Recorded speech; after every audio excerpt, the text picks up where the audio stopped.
ابھی آپ کو براہ راست لیے چلیں گے لاہور۔ مسلم لیگ نون کی رہنما عظمہ بخاری پریس کانفرنس کر رہی ہیں۔ غیر آئینی اقدامات اس شخص کو یہاں تک پہنچانے کے لیے کیے گئے ہیں، اس کو آج خیال آ رہا ہے کہ فوج بدنام ہو رہی ہے۔ یہ شخص ایک غیر جمہوری لیڈر ہے، یہ شخص آئین اور قانون سے ماورا لیڈر ہے، یہ اس کو لیڈر نہیں کہا جا سکتا، یہ ایک فاشسٹ ٹولہ تو ہو سکتا ہے، یہ ایک ہٹلر کا مائنڈ سیٹ کا آدمی تو ہو سکتا ہے، یہ لیڈر نہیں ہو سکتا، کیونکہ لیڈر جمہوریت پر یقین رکھتے ہیں، لیڈر آئین پہ یقین رکھتے ہیں، اور یہ بار بار اکساتا ہے کہ تمام ادارے اس کو مدد کریں حکومت میں لانے کے لیے تاکہ یہ غیر آئینی اور غیر قانونی کام کر سکے، اور وہ تمام کام کرنے کے لیے ان کو بھی غیر آئینی کام کرنے پڑے۔ اب اگر آپ کو یاد ہو کہ عمران خان صاحب ایک ٹانگا پارٹی تھے اکتوبر 2011 کے جلسے سے پہلے، اور وہ اکتوبر 11 کے جلسے سے پہلے جو میٹنگز ہوئی شفقت محمود صاحب کے گھر پہ بھی اور ارد گرد بھی، اور ان میٹنگز کے بعد جو اس کی پارٹی کے اندر ہوا بھری گئی، لوگوں کو لایا گیا، لا کر اس کی پارٹی کو ٹانگا پارٹی سے جو ہے وہ ایک ویگن کی پارٹی اور پھر اس کے بعد اس کو ایک جہاز کی پارٹی بنایا گیا، اور وہ پارٹی جو ہے وہ اس کے اندر بھی جب یہ تب بھی بنا تب بھی ہمیشہ یہ غیر جمہوری اور غیر آئینی کام کرنے کے لیے اداروں کو اکساتا رہا۔ اب وہ مجھے یاد کرانے کی ضرورت تو نہیں ہے، 2014 کا دھرنا تھا، اس کے اندر بھی امپائر کی انگلی ڈھونڈتے پھر رہے تھے موصوف، اور اس کے بعد بھی آر ٹی ایس کا بیٹھنا ہو، وہ دوسروں کی پارٹیاں توڑنی ہو، وہ ٹکٹ جو ہے وہ واپس کرا کے اس کو جو ہے وہ جتوانا ہو، یہ تمام کام کرتے ہوئے اور یہ تمام کام عمران خان کی خاطر ہوتے ہوئے ادارہ بدنام ہوا۔ اور اب جب ادارے نے یہ فیصلہ کیا ہے کہ اس کو غیر سیاسی ہونا ہے اور اپنے آئینی کردار میں رہنا ہے، تو اس کا طریقہ واردات ہے۔ پہلے گالی دیتا ہے،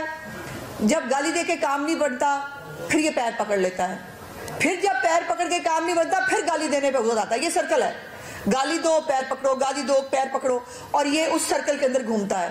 اور اب یہ اس کو اپوائنٹمنٹ کا شوق آیا ہے۔ او بھائی، پہلے عثمان بزدار کی، محمود خان کی، یہ جو گوگی باجی کی، یہ ساری اپوائنٹمنٹس کر کے تم تھکے نہیں تھے؟ تم نے یہ اس پاکستان کو ان اپوائنٹمنٹس کے ذریعے دیا کیا؟ اور خود تمہاری اپنی اپوائنٹمنٹ کیا تھی؟ خود تمہاری اپوائنٹمنٹ جنہوں نے کی وہ آج پچھتا رہے ہیں، اور حضرت علی علیہ السلام کا قول غلط نہیں ہو سکتا، جس پہ احسان کرو اس کے شر سے ڈرو۔ سو آج شر بھگت رہی ہے وہ تمام لوگ جو کبھی بڑے معترف تھے عمران خان کو لانے کے لیے، آج انہی کو گالی پڑ رہی ہے، آج انہی کے گلے کو آ رہا ہے، اور آج ان کو بار بار ان کو بدنام کرتا ہے، ان کو فورس کرتا ہے، ان کو گالی دیتا ہے کہ میری مدد کو آؤ ورنہ میں گالی دوں گا، ورنہ میں تمہارے پلے کچھ نہیں چھوڑوں گا۔ تو عزت و ذلت تو خدا تعالیٰ کے ہاتھ میں ہے۔ یہ عمران خان کو یہ بات سمجھ میں آنی چاہیے کہ یہ عزت و ذلت کا مالک نہیں ہے۔ پاکستان کے تمام ادارے اپنی اپنی آئینی حدود کے اندر کام کر رہے ہیں، اور یہ پاکستان کے لیے بہت نیک شگن ہے۔ پاکستان کو اس کی ضرورت بہت عرصے سے تھی، اور اگر دیر آئے درست ہو گئے ہیں تو عمران خان کی وجہ سے دوبارہ کوئی غیر آئینی قدم جو ہے وہ نہ کوئی ادارہ اٹھائے گا، اور نہ کسی کو ادارے کو اٹھانے کی ضرورت ہے اس جیسے شخص کے لیے جس نے اپنے دور حکومت میں صرف جو ہے وہ گھڑیاں بیچ کے کھائیں، جس نے زمینیں بیچ کے کھائیں، جس نے فرا گوگی فرنٹ مین رکھی ہوئی تھی، جن کی پنکی پیرنی ہیرے وصول کر رہی تھی۔ تو یہ تمام کارنامے جس شخص نے سر انجام دیے، اس کے بعد اس کو مزید اس ملک پہ مسلط رکھنے کی کوئی ضرورت نہیں ہے۔ اور پھر یہ بار جو مجھے یہ سمجھ نہیں آتی، ایک طرف کہتا ہے میں بہت مقبول لیڈر ہوں، میرے سے بڑا مقبول لیڈر پاکستان کی ہسٹری میں کوئی نہیں آیا۔ تو بھائی اپنے پیروں پہ کھڑے ہونا، عوام کی طاقت پہ جو لوگ بلیو کرتے ہیں، جو جمہوری لیڈر ہوتے ہیں، جو آئینی طور پر پاکستان کے آئین کو تسلیم کرتے ہیں، وہ عوام کی طاقت پہ یقین رکھتے ہیں، وہ منتیں ترلے نہیں کرتے، وہ جو ہے وہ جا کر چھپ کے نہ امریکیوں سے اور نہ کسی اور سے میٹنگز نہیں کرتے، وہ عوام کی طاقت پہ پھر یقین رکھتے ہیں۔ اگر تم اتنے مقبول لیڈر ہو، اگر پاکستان کی قوم تمہارے ساتھ کھڑی ہے، تو پھر ترلے کس چیز کے کر رہے ہو؟ دھمکیاں کس چیز کی دے رہے ہو؟ گالی کس چیز کے لیے دے رہے ہو؟ پھر ان گالیوں کی ضرورت کیا ہے؟ پھر عوام کی طاقت پہ بھروسہ کرو، اور جنرل الیکشن آئے گا تمہیں پتہ چل جائے گا۔ پھر جنرل الیکشن میں 272 سیٹوں پہ کھڑے ہونا، پھر تمہیں بتائیں گے آٹے اور دال کا بھاؤ کیا ہوتا ہے۔ اور یہ ایک اور بھی آپ نے شوشہ سنا کل رات کو سے جو چل رہا تھا کہ جی کوئی بیہائنڈ دا سینز نام کی کوئی ڈاکیومنٹری آ رہی ہے، اور وہ بیہائنڈ دا سینز جو ہے وہ شریف فیملی کے بارے میں ہے، اور وہ نیٹ فلکس پہ پتہ نہیں کہاں کہاں آ رہی ہے، جس کو جو ہے ریفیوز رات کو ہی کر دیا تھا، اور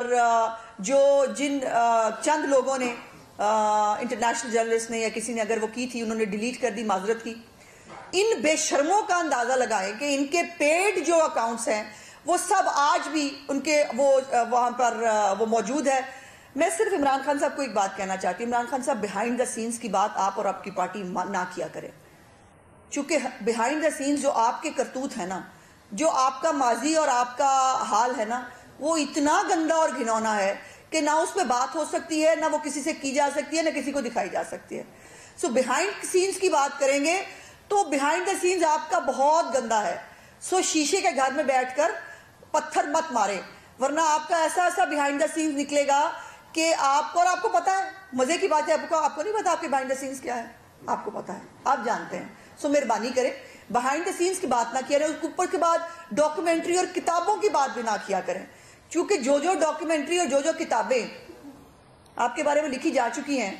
میرا پرابلم یہ ہے کہ میں خاتون ہوں اور مجھے ہماری تربیت یہ ہے ہمارے لیڈر کی کہ ہمیں بلو دا بیلٹ نہیں جانا، ادروائز، اور یہ بلو دا بیلٹ نہیں ہے، حقیقت ہے، ہم آپ کا پالا ان سیاسی مخالفین سے پڑا ہے جن کے اندر ظرف موجود ہے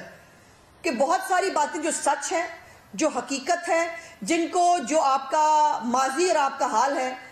ان کے اوپر جان کر بھی ہم بات نہیں کرتے، بیہائنڈ دا سینز کی ہم بات نہیں کرتے، ورنہ بیہائنڈ دا سینز جو ہے وہ بنی گالا میں کیا ہوتا ہے، بیہائنڈ دا سینز آپ کیا کرتے رہے ہیں، بیہائنڈ دا سینز آپ کا ماضی کیا تھا، یہ سب کو پتا ہے۔ سو اس لیے یہ بیہائنڈ دا سینز کی بات آئندہ میں آپ کے منہ سے اور آپ کی پارٹی کے منہ سے نہ سنوں، ورنہ بیہائنڈ دا سینز جو ہے وہ بات کرتے ہوئے بات بہت دور تلک چلی جائے گی۔ اور آخری بات جو اس حوالے سے میں نے کرنی تھی کہ کل آپ نے اسی موصوف کی تقریر میں سنا کہ جس میں اس نے کہا کہ دیکھیں جی سفارتکاری کیا ہے، کہ بائیڈن نے یہ بیان دے دیا پاکستان کی جو ہے وہ خلاف اور پاکستان کے ایٹمی اثاثوں کے خلاف، تمہیں شرم سے ڈوب مرنا چاہیے۔ جب تم پاکستان کے ایٹمی اثاثوں کو جلسوں میں ڈسکس کرو گے، جب تم ایک سابق وزیر اعظم ہوتے ہوئے جب اثاثوں کے بارے میں کہو گے کہ یہ غیر محفوظ ہاتھوں میں ہے، تو دنیا کو کہنے میں کیا امر مانے ہوگا؟ یہ تم فیڈ کر رہے ہو، یہ تم فیڈ کر رہے ہو کہ پاکستان کے ٹکڑے ہونے چاہیے، یہ تم فیڈ کر رہے ہو کہ پاکستان کے اوپر جو ہے اٹیک ہو جانا چاہیے، یہ تم فیڈ کر رہے ہو۔ لیکن یہ ہے شہباز شریف اور ان کی حکومت کی سفارتکاری، اور یہ ہے، اس کو کہتے ہیں ورلڈ کپ جیت کے لانا۔ تمہاری طرح فیک ورلڈ کپ جیت کے نہیں لائے، امریکی سفارت خانے کو اور ان کے ترجمان کو